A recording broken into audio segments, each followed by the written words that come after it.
começo com uma pergunta: será que tem muitos espíritas com as suas inteligências na direção errada? Será que tem? Eu acredito que sim. Nós nunca medimos, mas não são só inteligências, são competências também, que é bem diferente. Competência é o conhecimento, habilidade e atitude, ação. Não quero aqui generalizar, mas isso acontece logicamente desde quando fomos criados, na época ignorantes. É compreensível, pois nós não tínhamos conhecimento algum na época e não poderia ser diferente. Mas vamos lembrar aqui como exemplo uma carta de Paulo, o apóstolo Paulo, aos Gálatas, capítulo 3, versículo 3. Ele diz o seguinte, olha, presta bem atenção. Sois vós tão insensatos, olha, falta bom senso, insensatos, que tendo começado pelo Espírito, acabeis agora pela carne. O que Paulo estava querendo dizer com isso? Estava querendo dizer que faltou bom senso, faltou reflexões e agora estão na direção errada. Paulo escreveu essa carta com o objetivo na época de conter a debandada dos fiéis das igrejas lá da Galácia. Eles estavam migrando para uma outra doutrina que dizia que Cristo não era o suficiente para a salvação deles. Eu vou repetir, Cristo não era o suficiente para a salvação deles. E diziam, para a pessoa ser salva, precisava, além de crer em Cristo, tinha que respeitar as obras da lei.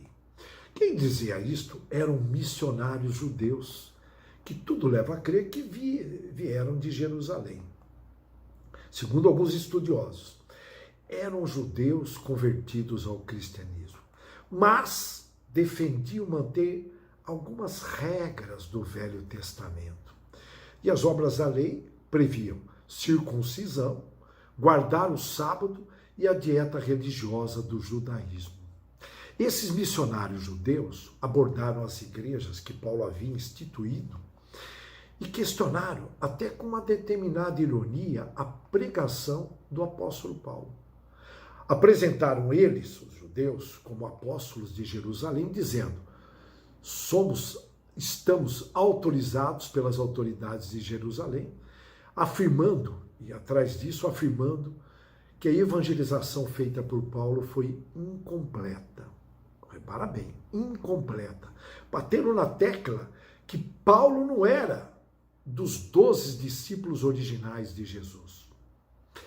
E de forma convincente disseram que Paulo nunca morou em Jerusalém. Ele morava em Tarso, Paulo de Tarso. Antes, lembra? Saulo de Tarso, que ele muda o nome para resignar-se perante ao Cristo, uma vez que Paulo significa insignificante em grego, entende? Ele fez isso para se resignar, no bom sentido, junto a Jesus. Paulo de Tarso. E os missionários diziam que Paulo fez severas críticas a Moisés, falou mal da lei e disse que os judeus não precisavam não circuncidar. E estava dizendo que para o homem ser salvo bastava crer em Jesus. Eles estavam pegando no pé do apóstolo Paulo.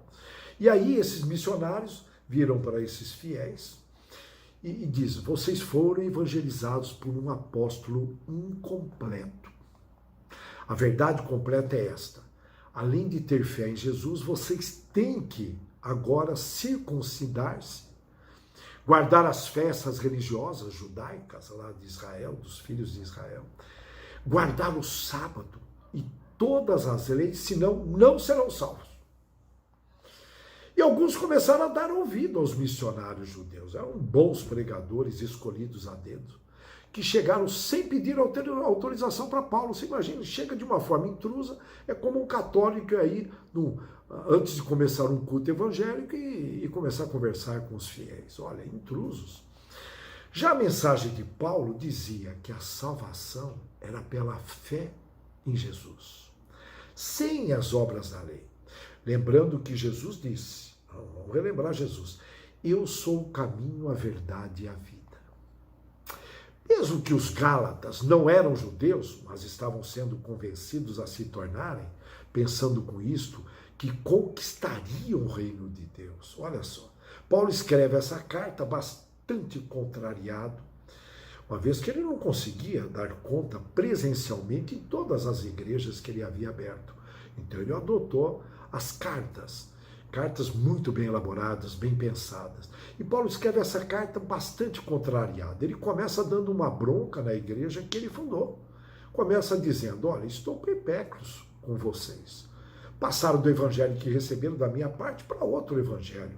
E na carta ele aborda temas muito pertinentes. Vale a pena ler, reler. Vamos pegar aí do capítulo 1 ao 2, ele defende o seu apostolado. Ele afirma que ele é um apóstolo de Cristo, alguém a quem Cristo apareceu e orientou para lançar os fundamentos da igreja. Paulo descreve em detalhes como Cristo apareceu no trevo, lá no trevo de Damasco, e o determinou apóstolo, a ponto que ele não sentiu necessidade de ir a Jerusalém pedir autorização. Ele era muito objetivo, disciplinado, e já buscou traduzir a fala de Jesus numa meta, que era este o propósito de Jesus. E no capítulo 2, interessante, ele descreve quando ele vai para Jerusalém e se encontra com Pedro e outros apóstolos. Na época eles elaboraram um plano de trabalho incumbindo Pedro, João e Tiago para cuidar, lançar os fundamentos da igreja entre os judeus. E Paulo ficou responsável para lançar os fundamentos junto aos gentios. Lembrando que os gentios não era uma designação para os não cristãos. Como na tradução cristã da Bíblia diz que os gentios eram uma designação aos não hebreus. Olha aí as classificações, os preconceitos, né? E até pós-conceitos. Com isso fica definido o que é ser um apóstolo. É alguém que foi determinado diretamente por Jesus para lançar os fundamentos da igreja. Alguém que é testemunha direta, ocular, da ressurreição de Jesus. Nessa grande quantidade de igrejas que a gente assiste cada dia abrindo uma portinha, principalmente nas periferias do Brasil afora, existem aí alguns pastores se intitulando apóstolos. Com o maior respeito, não são apóstolos, lógico que não são. Né? E vamos lá, nesta carta de Paulo aos Gálatas, no verso 8, ele narra que Abraão foi pré-evangelizado, ou seja, o evangelho foi apresentado de antemão para ele. Olha que privilégio. Como Abraão creu em Deus, ele foi salvo. Olha a argumentação de Paulo. E já por volta de 400 anos depois de Abraão ter sido salvo pela fé, Deus dita as leis de Moisés, que é a tal da circuncisão, calendário rituais e a dieta judaica, e outras regras. Considerando isto, fica claro que Abraão não foi salvo pela lei, ele foi salvo sim pela fé, por acreditar. E ficou claro que basta ter a fé para você ser salvo. A lei que veio depois, argumentos de Paulo, que veio depois, jamais pode cancelar as promessas que Deus fez a Abraão. Jamais. Olha a defesa dele, uma argumentação inteligentíssima. Em resumo, Paulo faz uma brilhante defesa do cristianismo do Novo Testamento, logicamente, possibilitando colocar em pé de igualdade judeus e gentios. Isso é muito importante para a época e contribuiu para, podemos dizer aí, para a evolução do cristianismo nos novos tempos. E aí, fazendo um exercício de imaginação, se Paulo pudesse hoje enviar uma carta aos espíritas, nós, os espíritas, como seria o conteúdo dessa carta? Isso com o maior respeito, pois tem a ver com a nossa imaginação, restrita imaginação, não tem sentido, com o maior respeito mesmo. E o pouco que conhecemos sobre Paulo nos dias atuais, uma vez que ele deve ter evoluído muito, considerando que era muito disciplinado, já na época tinha uma cultura enorme, portanto um espírito evoluído, devidamente escolhido por Cristo. Primeiramente, vamos lá, portanto, um exercício de imaginação. Primeiramente, Paulo não daria bronca como ele fez na carta aos Gálatas. Eu acredito que não. E diria, eu compreendo, pois vocês estão aí nos novos tempos, um período de grandes e rápidas mudanças, de muitas complexidades. Só quero lembrar aqui que complexidade leva à decadência. Portanto, tem que fazer um esforço enorme. De pensamentos, uma época de pensamentos acelerados e excessos de informações. E excesso de informações pode gerar aí desinformações. Mas, enfim. Mas, mesmo assim, ele diria, não justifica. Vocês têm condições plenas, vocês espíritas, de se adaptarem e fazer acontecer. Acredito que ele diria isso. E aí ele comentaria, lembrando, olha, o mal mais conhecido aqui, vamos imaginar que ele esteja no plano espiritual, nós não sabemos onde ele está, né? Bom, não sabemos, pelo menos eu não tive contato com nenhuma psicografia, mas vamos imaginar que ele esteja no plano espiritual, ele diria, o mal mais conhecido aqui como ausência do bem, continua com duas estratégias, logicamente visando dominar o mundo. Isso é uma ideia antiga, né, que vem lá dos dragões, 40 mil anos atrás chegaram aqui. E ele diria, olha, visando dominar o mundo, são duas estratégias apenas, manter a ignorância e gerar o medo nas pessoas. Por isso a importância de se instruir, porque com conhecimento a gente, de alguma forma, elimina também o receio, o medo. Perfeito? Olha, instruí-vos e amai-vos. O amai-vos é do cristianismo que trouxe, mas ele falou, invista em instrução, estude bastante, tudo que for possível, porque para receber uma inspiração, chega um espírito superior, se ele vê que você não tem cultura, ele não tem como encontrar palavras para te inspirar.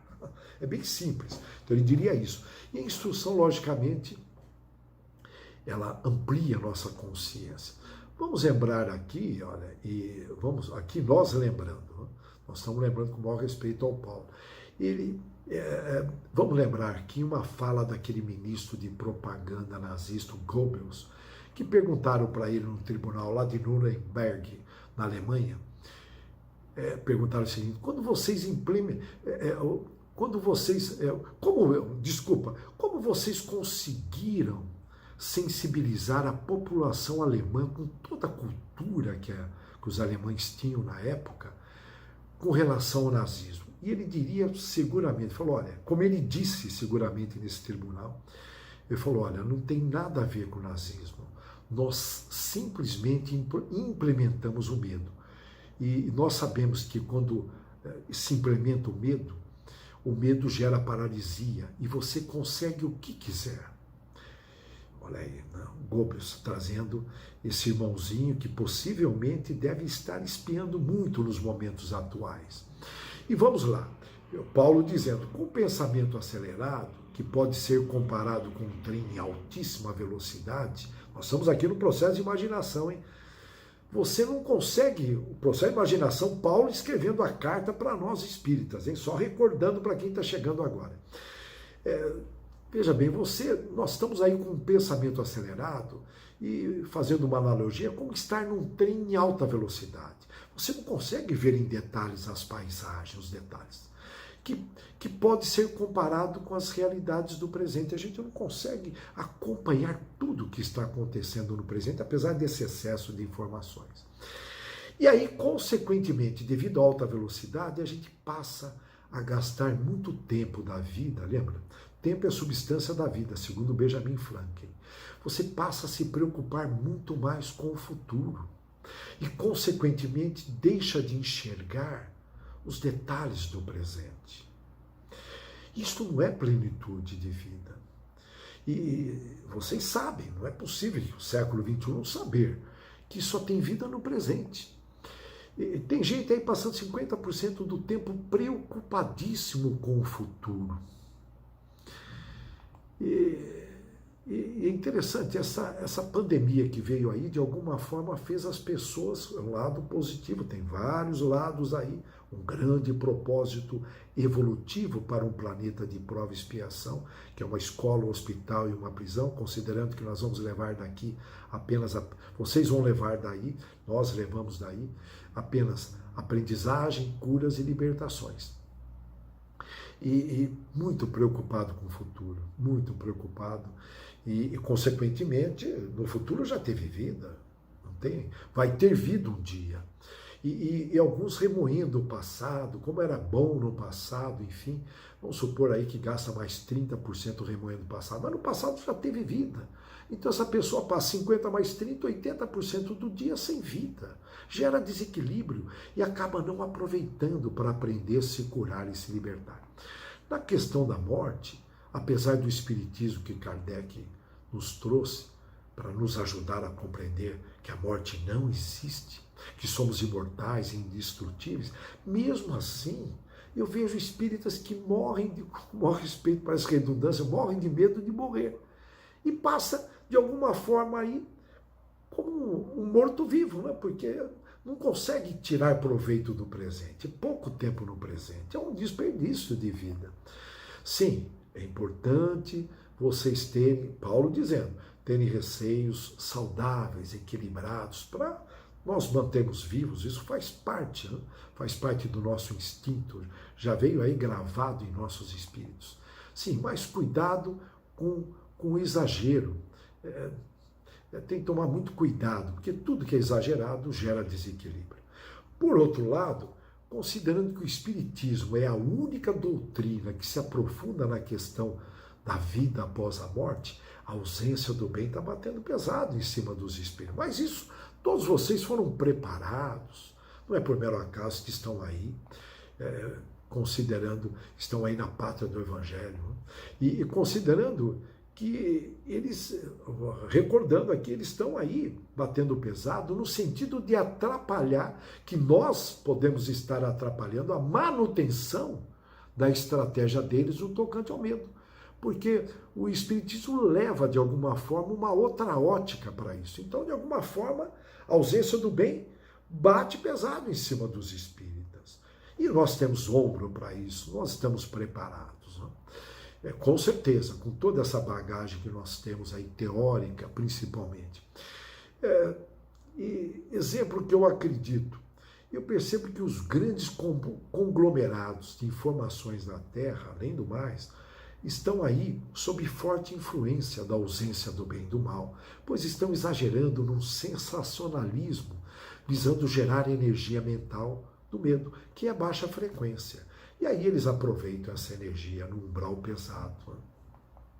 Que é na quarta dimensão.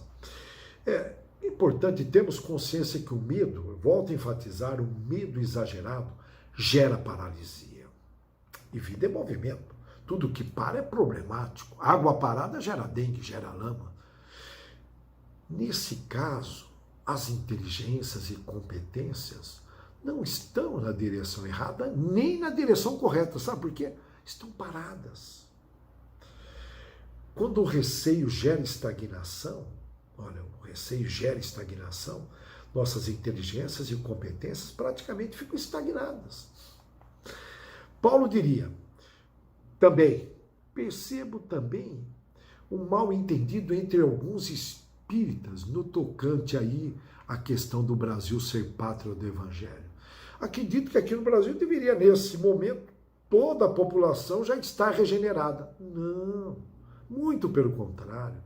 E sim é um país em que Jesus conta com que todos os religiosos, não é só um privilégio dos espíritas estarem trabalhando nesse sentido, mas conta com que os religiosos darem o máximo, considerando que nós viemos para cá, tá? Nós somos grandes espíritos devedores, tudo bem? Viemos para cá exatamente para evangelizar esses espíritos da pesada. Eu estou usando um termo bem popular, que estão vindo aqui para o Brasil. Dá uma olhada aqui, o índice de corrupção, nossa educação, segurança, atendimento hospitalar, com todos esses recursos que nós temos. É um país rico, é uma das maiores economias. E todos sabem como bem administrar isso, sabem, a informação está aí. Então, vejam bem, nós temos que ter consciência disso, que o Brasil, a missão do Brasil é evangelizar. E não é receber aqui evangelizados. Olha bem, lógico que vieram alguns, lógico, E não tem sentido, pois o planeta Terra, repetindo, é um planeta escola, hospital e prisão. E o Brasil tem uma missão, essa missão de cumprir dentro dessa renovação espiritual do planeta. Estamos caminhando para a regeneração. E é muito comum ver com maior respeito, é muito comum mesmo ver com maior respeito alguns espíritas caírem em lamentação. Lamentando, que é um absurdo isso no Brasil. Não. Está nas conformidades. Aí eu pergunto, o que nós podemos, o que vocês... É o Paulo comentando, tem hora que eu esqueço que é o Paulo que está escrevendo a carta, desculpas, hein? O que vocês, espíritas principalmente, podem fazer para contribuir cada vez mais? Se nós estamos caindo em lamentação, estamos na direção errada.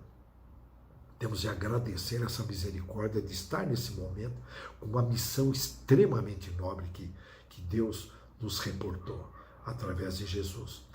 Paulo diria também que faz parte do mecanismo de aprendizagem, cura e libertação essa dualidade. Em outras palavras, quando tudo está equilibrado, o que acontece? O sistema está equilibrado, as forças que predominam são para desequilibrar.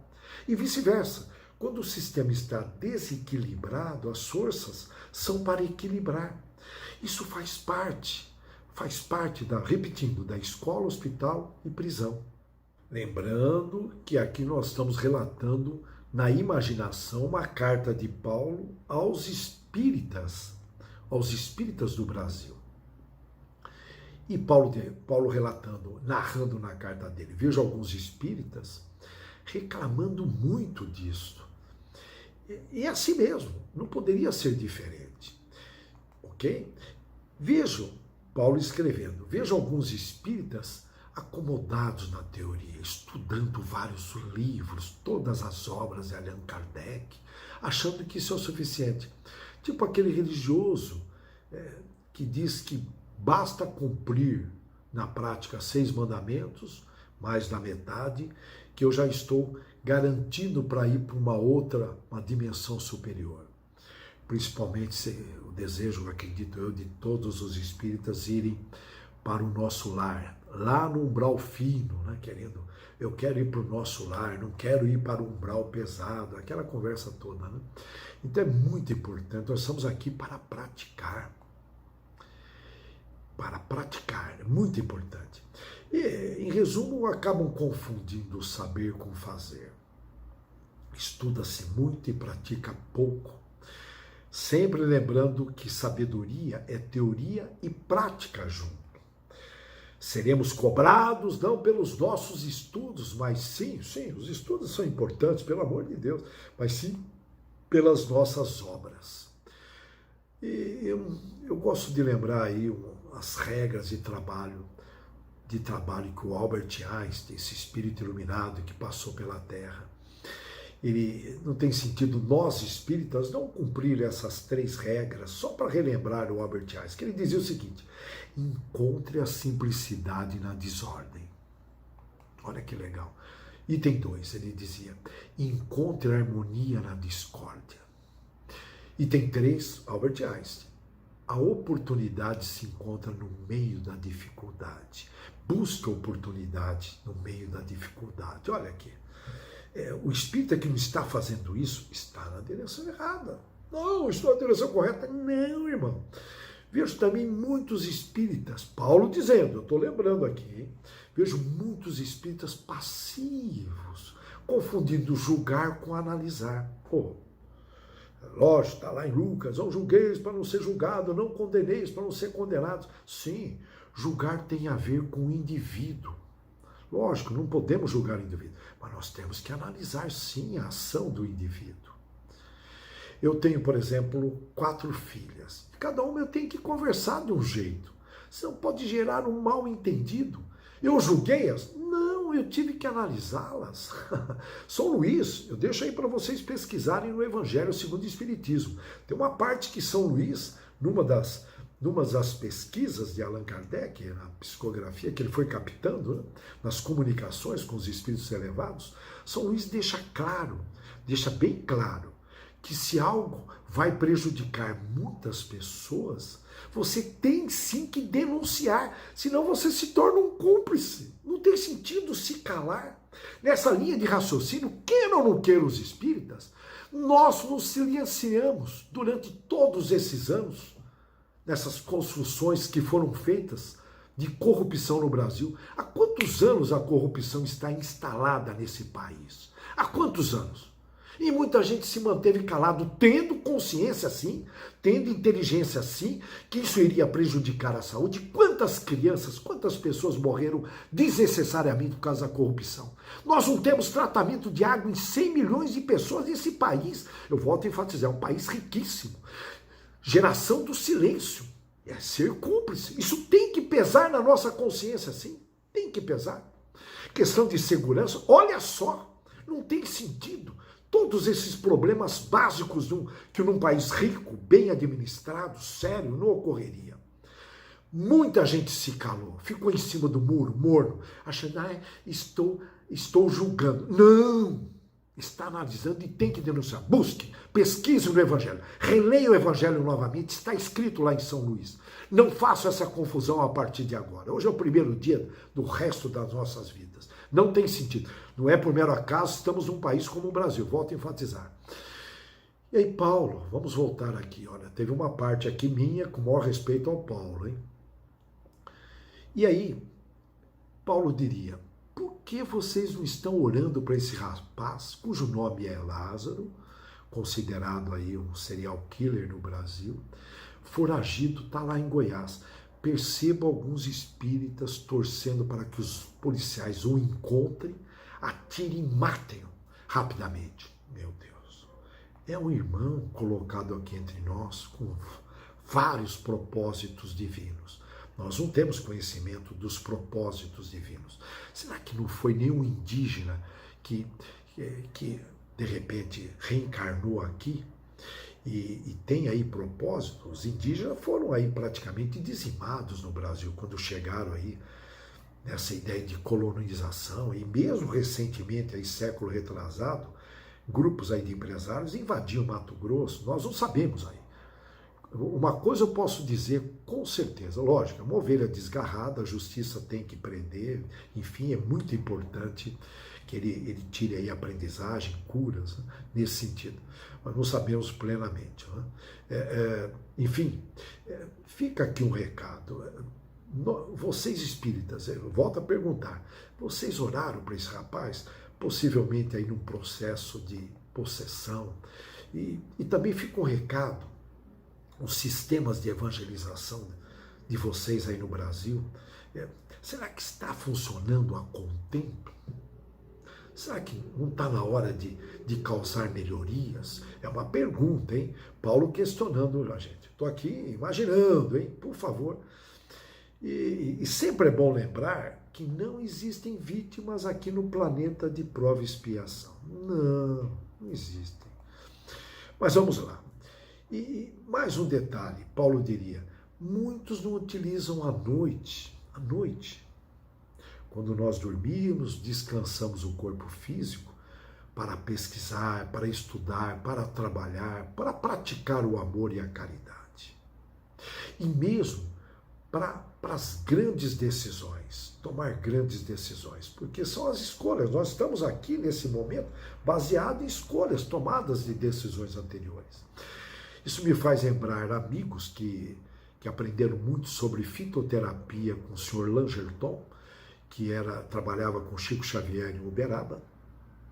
O Sr. Langerton esteve entre os essenos na época de Cristo, segundo algumas psicografias. E ele confidenciou com um amigo nosso, que ajuda na administração da Colônia Espírita Fraternidade Avaré, o Guto. E o Guto confidenciou que o senhor Langerton comentou com ele que qualquer dúvida que a gente tenha, escreva no papel, põe na cabeceira e antes de dormir, dá uma olhada na dúvida. Nós sabemos que as nossas faculdades ficam ampliadíssimas quando dormimos. Temos que utilizar essa dádiva divina. E aí, ao acordar, vem as inspirações, barra intuição. Intuição vem de dentro, né?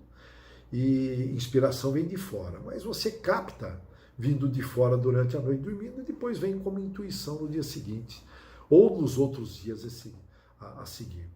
Então, olha, e com isso a gente vai tomando decisões corretas. É muito importante o espírita tomar decisões corretas, senão coloca inteligência e as competências na direção errada. Eu vejo muito Paulo dizendo, muitos espíritas despreocupados com as suas promessas que fizeram na erraticidade. E algum vai falar, eu não sei. Aí a dica do senhor Langerton, escreva, pesquise. Tem aí comentários, psicografias que dizem que geralmente nós gastamos, eu vou usar esse termo, gastamos 5 reencarnações para cumprir o que nós prometemos em uma. Isso não é nem ser meia boca, é 1/5 de boca. Tá boa? Pô, não tem sentido, isso é uma média, lógico que tem as exceções. E Paulo dizendo, olha, Paulo diria na carta, os orientais costumam perguntar, você está na direção correta? E complementam, se você não tem uma grande causa, você não está na direção correta, irmão. E essa grande causa tem relação com as nossas promessas na erraticidade. Se você nem sabe o que prometeu, ó, dá até para assinar embaixo, mas lógico, não dá para garantir, com certeza você está engateando para pegar a direção correta. Com o maior respeito, hein? Lógico, são hipóteses. Com essas informações em mãos, a partir do momento que você sabe ali, você sabe o que você prometeu, fica mais fácil você elaborar planos de ação e utilizar plenamente os seus talentos. E com isso, elimina aquele vazio inexplicável que vem da inutilidade. Ela desaparece. A gente muitas vezes surge aquele vazio inexplicável, fala, pô, mas era para eu estar agradecendo, mas surge. É porque tem. Com certeza você não está na direção totalmente correta. Vou pegar um exemplo.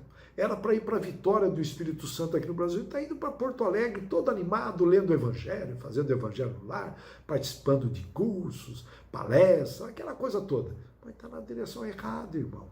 Muito cuidado. E eu volto a enfatizar, nós temos que saber a nossa razão de estar aqui na vida. É muito importante. Senão, eu volto a enfatizar, passa a ser um desperdício de vida. E aí, seria bom a gente até fazer uma pesquisa entre vocês. Mas eu tenho um número aqui, são raros os espíritas que escreveram a sua missão de vida, está escrito, colado no armário, raros. E mesmo falar em metas espirituais, chega entre o Natal e o Ano Novo, é muito comum, escreve as metas, tal. Eu vou ler aí 10 livros, vou fazer uma viagem, vou comprar isso, aquilo. E as metas espirituais, hein? Em dezembro agora de 2021, que nós vamos escrever as metas para 2022, hein? Já pensou? Portanto, é muito importante a gente investir nisso. Isso tem a ver com o tal do autoconhecimento. Vamos relembrar, Santo Agostinho, antes de dormir, ele fazia um balanço e ele foi de alguma forma corrigindo e causou toda aquela reforma, o nosso grande Santo Agostinho. E, consequentemente, quem não consegue se autoconhecer, porque não conhecer a tua razão de ser, com certeza você não se conhece plenamente. E, consequentemente, você não consegue também se autocontrolar. Se você não consegue se autocontrolar, fica tranquilo que alguém vai te controlar. Principalmente os espíritos que estão aqui acompanhando de perto. Em outras palavras, é um prato cheio para os obsessores que querem atrapalhar o seu desenvolvimento. E aí, nessa linha de raciocínio, de imaginar a carta que Paulo mandaria aos espíritas, surgiria mais uma pergunta. Por que os espíritas, os espíritas que têm consciência do trabalho e que prometeram na erraticidade, que possivelmente são poucos, alguns ainda desistem? E aí vamos lá. Olha, Paulo comentando, ele não está trazendo número, com muita descrição. Os espíritas desistem por uma série de motivos. Medo, medo exagerado, conforme nós mencionamos, insegurança, acomodação, crenças equivocadas, crenças das crenças equivocadas, aceitar com facilidade ou com dificuldade, mas aceitar sugestões de obsessores, querer resultados rápidos demais, essa geração Z quer apertar um botãozinho, pam, e já querem resultado, dentre outras coisas. Mas o que mais me preocupa, eu estou imaginando aqui o Paulo comentando, hein? Mais me preocupa é quando começam as justificativas, as autojustificativas que contribuem para diminuir a força de vontade e em buscar, em realizar o que querem. Querer é poder. E aí, é interessante, tem algo em comum dessas pessoas que desistem, é o fato de entrar nesse ciclo de desculpismo. Entra o ciclo, aquilo vira um hábito, atos repetitivos, que eu nem chamaria de hábito, é um vício.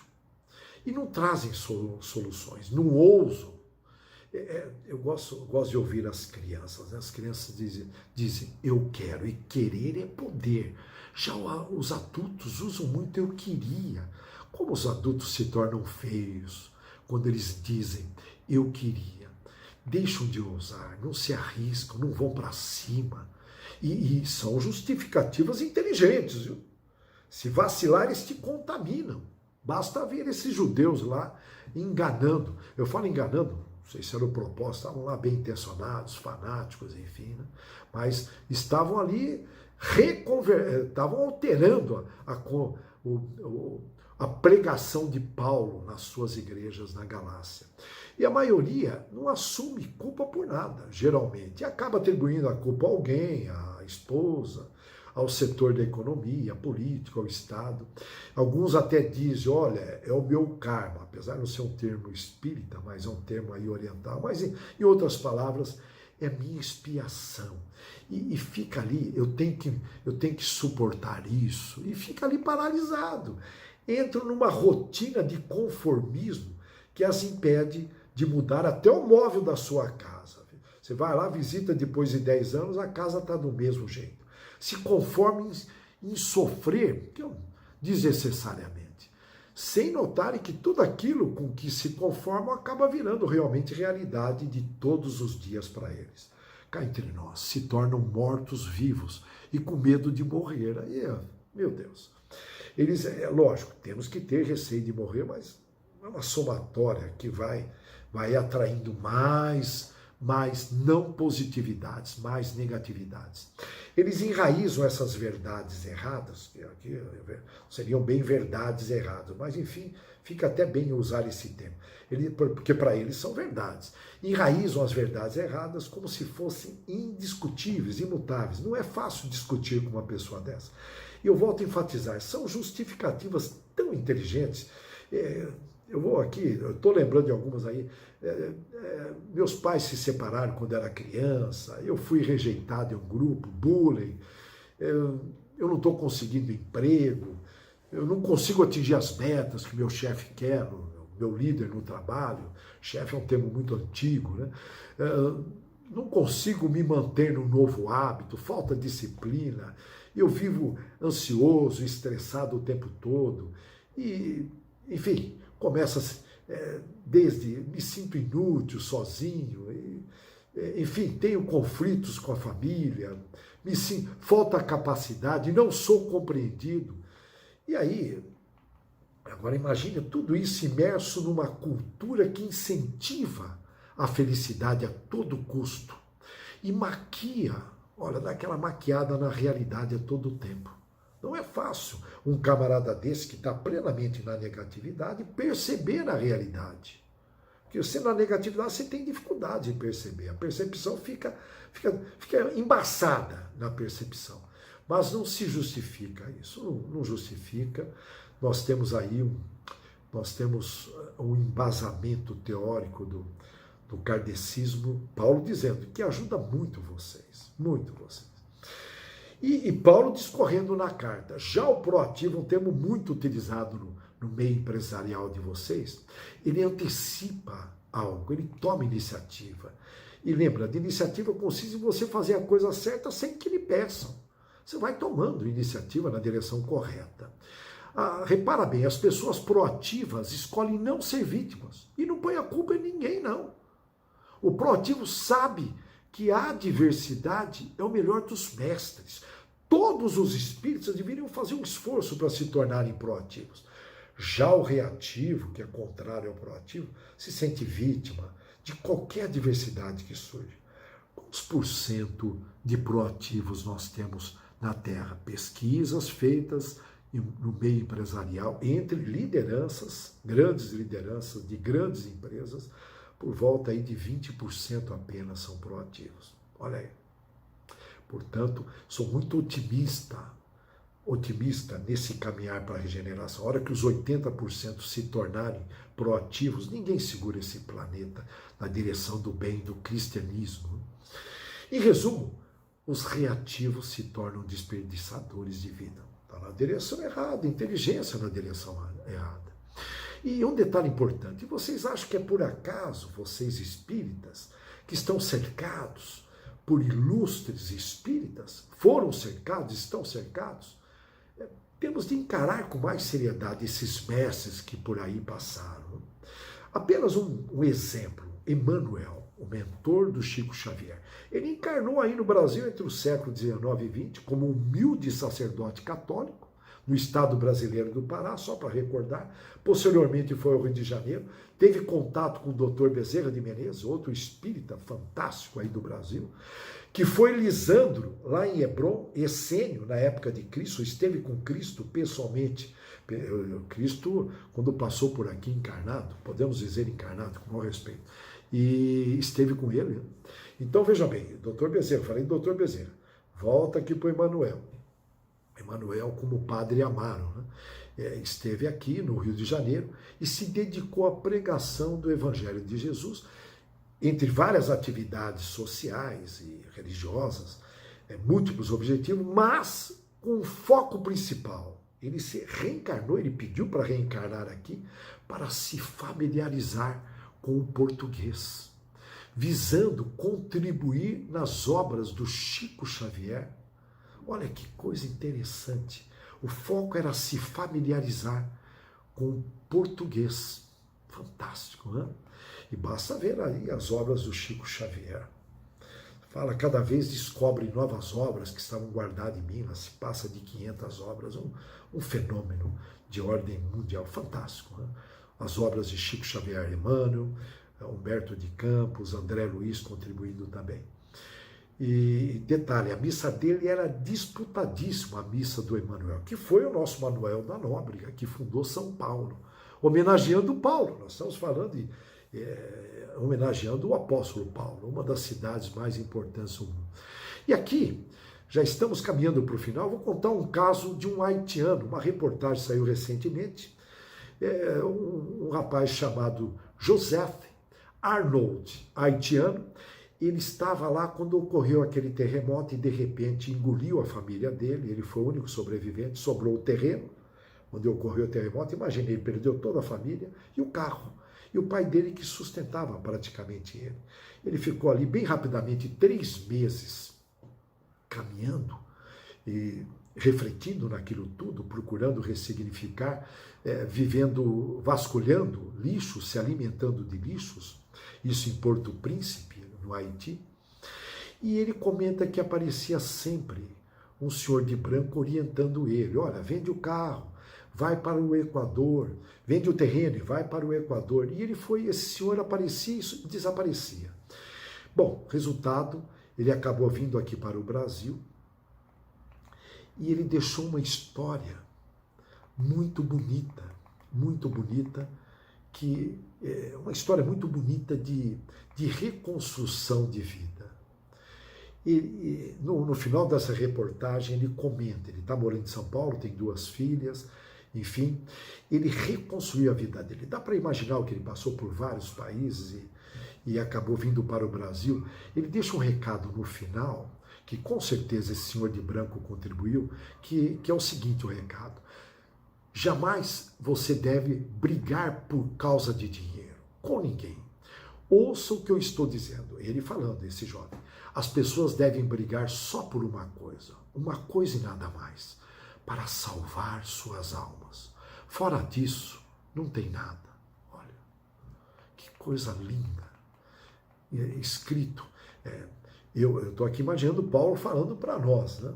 Olha que coisa linda.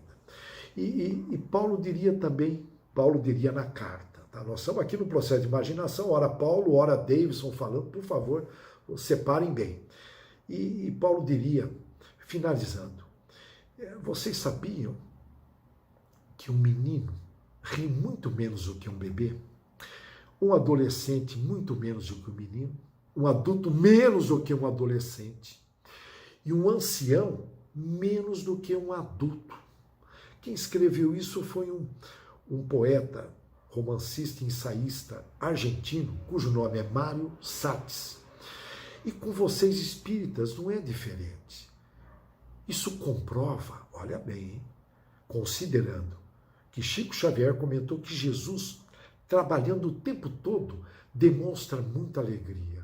Significa essa contribuição desse escritor deixa claro, se tem algum espírita que está invertendo, ficando cada vez menos, menos alegre, sorrindo cada vez menos conforme envelhece, com certeza está colocando sim suas inteligências e competências na direção errada.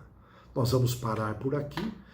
Eu desejo que todos os espíritas, mas toda a população deste planeta maravilhoso, irmãos, todos irmãos, coloquem as suas inteligências e competências na direção correta. Que Deus abençoe a todos do fundo do coração.